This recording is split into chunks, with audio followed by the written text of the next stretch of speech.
it's Andrew Jackson who went around and said, oh my God, we shouldn't appoint any judges. We should elect our judges. He first got the state of Georgia to go along, and then it swept the nation. And state after state moved to a system of electing their judges. Now, I heard the figure earlier of 40 some states elect their judges. Well, that's a little misleading. That includes those states that have retention elections like Arizona. I do not find a retention election that frightening. We use it here and we're familiar with it. But the states that elect from the beginning with partisan elections that are funded by contributions for the candidates, I don't remember the exact number. It's close to 28, 29 states do that. That's what Arizona used to do. And when I was in the legislature in Arizona back in the 1970s, late 60s and 70s, I decided to make one of my major projects changing from that system to a Missouri-type plan in Arizona. It required a constitutional amendment. I could get it out of the Senate, where I served, but I couldn't get the House of Representatives to pass it, even though we enjoyed pretty good relations. But Arizona also is one of those western states that allows the initiative process, where voters with enough signatures can put something on the ballot. So we decided we would try to use the initiative process here, and we enlisted the aid of a committee that included some people who were connected with the newspaper industry and the media, and a lot of other good citizens. Pete Dunn might have been part of it. I don't remember. He was part of a lot of things I worked on. And we got enough signatures and put that proposition on the ballot. And that was the very same year that I decided, gee, I'd done this political stuff long enough. I'd better get back to the law before I forget all about it. But to get there, I had to run in a contested election to be a Superior Court judge. So I ran in that election and saw firsthand what it was all about. Contributions came from lawyers who might appear before you, and it wasn't a good system. And that was the same year that we voted on the change in Arizona to a merit selection system. By a narrow margin, that proposition passed, largely because we didn't require it of the small counties. If we had, I think it would have been lost, but we didn't. And today, Arizona has as good a bunch of judges and a judicial system as there is in this country. I'm really proud of them, and I am extremely proud that Arizona made that change. Is everything safe now? No, of course not. In every legislative session, including this one, there are bills to change that.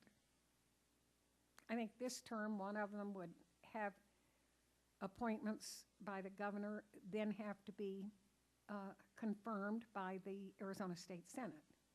And another proposal would make other changes. But every legislative session, there are those who want to change Arizona's system today. And so I think none of this is stable as yet. I know of 2 states today, only 2 in the United States, that are considering changing their system and looking at a merit selection system. One is the state of Nevada, and the other is the state of West Virginia. I talked to the governor in West Virginia earlier this week. The U.S. Supreme Court is considering a case from West Virginia involving its judges this very term. The argument will be in March, and I am hoping to be in Washington, D.C., and to sit in on that argument. This is the background of the case. As I say, West Virginia has partisan election of judges, and I think their Supreme Court is comprised of only 5 members. And there was a vacancy or an open seat on the Virginia Supreme Court. One of the candidates announced his candidacy, and he accepted from a man who's the president of the Massey Coal Company in West Virginia, roughly $3 million for his campaign. That's a pretty big piece of change for the little state of West Virginia. Now, it just so happened that there was a $50 million judgment against the Massey Coal Company by a plaintiff, a litigant, in a case that had gone through the courts in West Virginia. And that judgment was on appeal by the Massey Coal Company and was headed for the state Supreme Court. Well, the candidate supported by the president of Massey Coal was elected, and the case was eventually set for hearing before the state Supreme Court, and that man sat.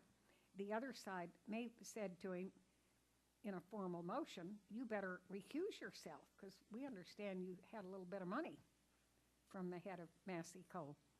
And the justice said, "No, I see no need to be recused." And he sat on it, and in a 3-2 decision, the Supreme Court there threw out the judgment against Massey Coal.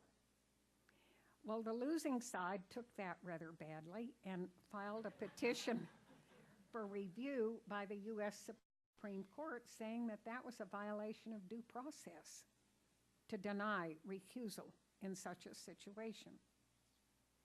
Many weeks went by, and finally the U.S. Supreme Court granted review, and it will be argued. I don't know what the court will do.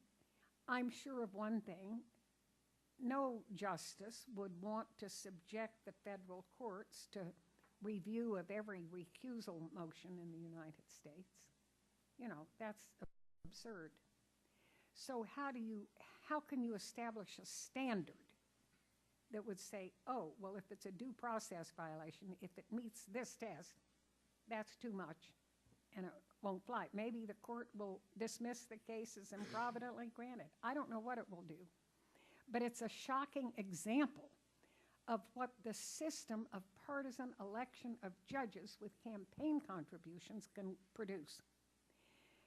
You mentioned Texas. Well, Texas is one of those states that has partisan election of judges. We came close one year in the legislature there to having it changed, but it didn't pass. And today, if you are a trial lawyer and you're going to take a case of yours on behalf of your client to trial in a Texas court, the first thing you do is find out how much money the other side has given that lawyer or the firm, and then you have to match or exceed it, or you're not even going to be heard. I mean, it's pitiful. No other nation in the world has partisan election of judges. Now, why are we doing that? We're so proud of ourselves. We espouse the rule of law, and we run around the world telling everybody else how they ought to organize themselves. But I'm not proud of this, and you shouldn't be either. And this is a major concern.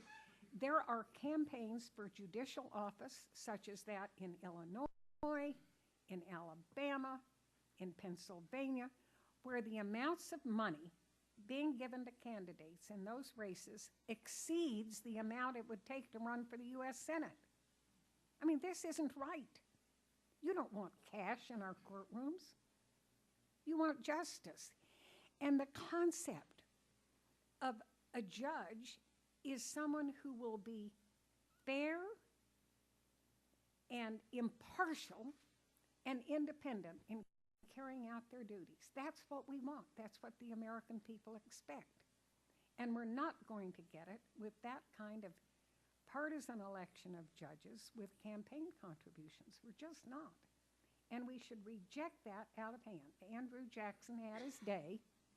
Now let's turn back to something more sensible.